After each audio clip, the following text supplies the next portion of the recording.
Na ndipo hakuna wafuasi wa Kristo wa kweli isipokuwa wale milango yao ya akili itafunguliwa, wawe na ufahamu. Na ukitamani kujua, enda kwa mtu mwenye amegojeka, uone hawezi kusahau na kliniki na hawezi kusahau na dawa. Uliza mwenzako, unasahau kina kuomba? Atakwambia yes, hiyo ni kawaida.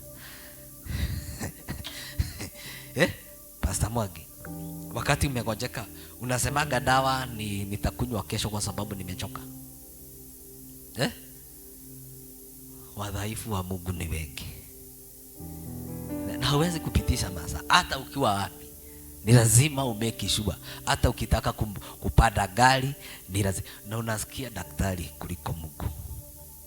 Kliniki hawezi kosa kwenda.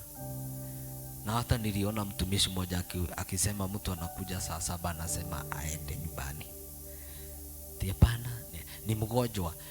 Ushaenda hospitali uone venye mtu anafika mapema, anataka kusema nimekuja mapema kwa sababu mimi ni mgonjwa. Lakini kwa Mungu anakuja masaa yenye anataka, kwa sababu anajua kwa Mungu ni freeway. Ti Mungu ataelewa.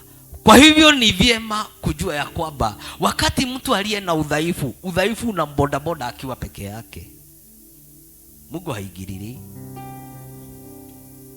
na Mungu hataingiliria, na hakuna mahakati Mungu ataingiliria. Mimi leo nilisikia udhaifu tu.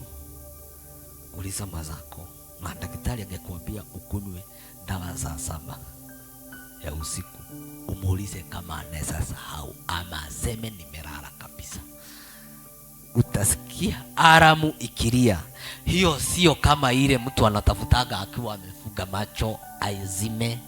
Hiyo anaamka anatayarisha kukunywa dawa.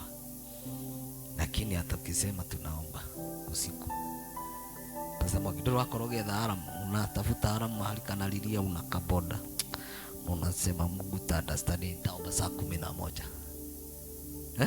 Na saa 11 ndio unapata ndoto zinaanza kukuja, unapata ni saa 1:30.